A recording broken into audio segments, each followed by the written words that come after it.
Jennifer. I worry about the man who I live with. We have a close, if distant relationship. A quiet routine. Every morning we share breakfast, always the same, Cheerios with milk. Every night, a microwave dinner. Sometimes he watches television. He flips from channel to channel. News. Sometimes a sitcom. He never laughs, though. He is still young. He has started graying early, but it barely touches his temples. He still has over half of his life ahead of him.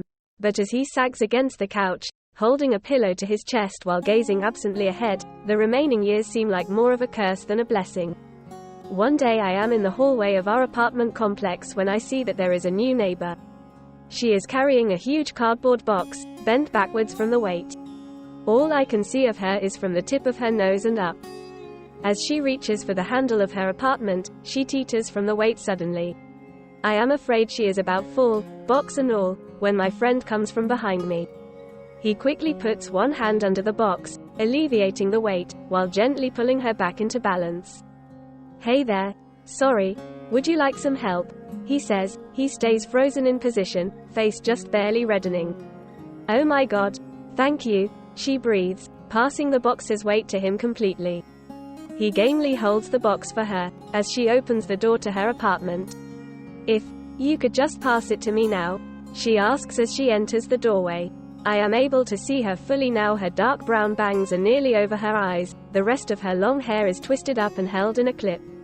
My friend passes the box to her, and stands hesitantly when she disappears into her apartment. He starts to turn away, and begins to head back to our apartment when the woman's voice chases after, "Hey, thanks again for helping me out. Do you live close by?" Yes. I should have introduced myself.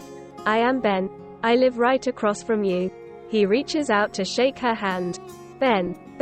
I had not heard him say his own name, introduce himself to anyone in what seemed like forever. It almost feels like I had forgotten his name. "I'm Louise." Louise reaches out and squeezes his hand. She smiles, brushes the bangs away from her face. They stand there, holding each other's hands for a moment. I see Ben's mouth quirk into a smile, before he quickly drops her hand. "Ah, Louise. It is nice to meet you. That box was heavy. I don't think I could have gotten up the stairs myself." "I am impressed." "Yeah," said Louise with a laugh. "That is my VHS collection." "VHS? Really?" "Yep." Louise grinned. "I am a humanities professor at the local community college. There are a lot of old movies that are only available in video cassette. I have a few others that are personal guilty pleasures.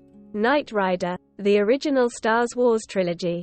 Seriously? I watched the originals as a kid. You know, I would be happy to loan them to you sometime if you would like." "Oh, I don't have a VHS player." "Well," said Louise, "maybe sometime we can watch together." Ben stammers a thanks. He then asks Louise if she has anything else he could help with. I drift away, back to our apartment as Louise accepts his offer. I sit on the couch, contemplating this. Ben has been so clearly unhappy and alone for a long time. He is a considerate, reliable person. There is no reason that he should have any difficulty being in a relationship. Is it by choice? Does he prefer to be alone, or is he too shy to pursue a relationship? It is some hours later that Ben comes home. I hear Louise's lilting laugh as they part, and as he closes the door there is a full smile on his face. Then, as he turns towards the open room, his smile fades. He comes and sits next to me on the couch. He doesn't speak, but places his head in his hands, bent forward. I say nothing. A few days later, Ben brings in a small gift bag from his door. He places it on the counter, and pulls out a box of microwave popcorn. He pulls off a note taped to the front. As he reads, Ben smiles. But as he puts down the note, his brows crease, and he then shifts from foot to foot. He shakes his head, and to my shock takes the note and then heads to the trash can. He hesitates, and then drops the note. When he leaves, I go to the wastebasket, and pick up the note. "Thanks for helping me move. Let me know when you want to come over and share my VCR." There is a little smiley face drawn on the note, followed by a phone number. Why had Ben thrown this away? He seemed happy after being with her, and she was attractive, and clearly interested in him. I place the note back on the counter, pointedly in Ben's view. Early the next morning, during Ben's regular routine of preparing himself a lunch to take to work, I see him freeze once he spots the note on the counter. With a frown, he picks it up and looks at it. After a pause, he tosses it again in the trash. He leaves for work, forgetting his lunch on the counter. When returns at noon, the note is once again waiting for him on the counter, right next to his lunch. He swears, not a usual habit of his. He throws the note in the trash, and then removes the trash bag from wastebasket, and ties it up. He sets it next to the door, and then grabs his lunch, muttering about running late. Am I pushing him too far? I do not think so. I had seen him pause at Louise's door just the other day. He had started to turn towards it, as if about to knock, before backing away and coming back into our apartment. I struggle to untie the bag. The note is near the top. It is now extremely wrinkled, and the ink seems faded. But the message and phone number are still legible. I place the note back on the counter. I retie the trash bag, and leave it where it was. Ben comes home, tosses his lunch kit on the counter, and takes the trash to the dumpster. He then comes to the kitchen counter, and starts to remove dishes from his lunch kit. It is then that he sees the note on the counter. His face pales. He picks up the note, an incredulous look on his face.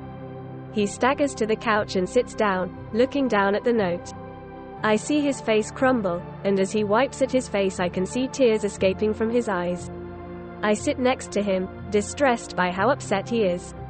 Oh, Jennifer, he says, a muffled voice. What would you say about me now?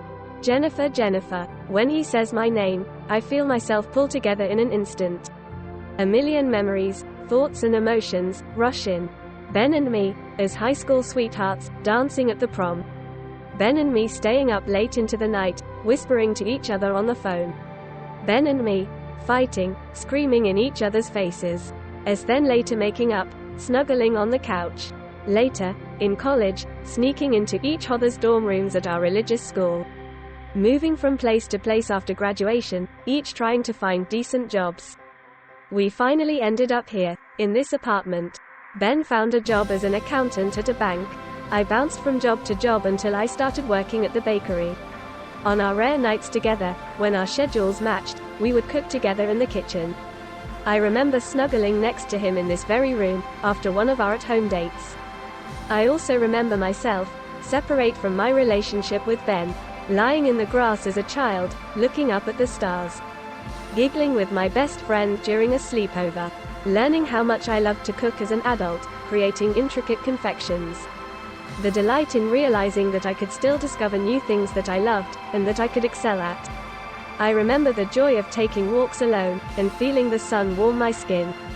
I remember driving my car one night, and seeing a truck coming at me from my peripheral. It had struck me as I was trying to merge into traffic. And, after I had passed, I remember some remaining part of me looking down and seeing Ben crying over my body as he identified me. His racking sobs. We had been everything to each other for the past 18 years. Through all of the changes in our lives, we had been together. It is with a sweet relief that I remember all of these parts of myself, even my death. I had not wanted to leave him alone. But when I stayed, only a part of me had stayed. A small presence, pulled to Ben by my concern. The rest of me had slipped away, leaving me as broken apart as Ben. Ben is now wiping his eyes. I want to place my arms around him, to give him some words of comfort. But of course, I cannot. He looks at the paper again. The note is an invitation to rejoin the world, to begin to move on. I slip away from him. I know I cannot let my spirit break apart again. I cannot see the future, but in my mind's eye I see him picking up the phone. I see him calling Louise and accepting her invitation. I see him living his life, learning to love and to be in the world again. Learning to grow, to laugh, and to spend more days in the sun. I too wish for the sun. After so many driftless days in the dark, I feel light pour into every part of me. My whole soul together, I move on.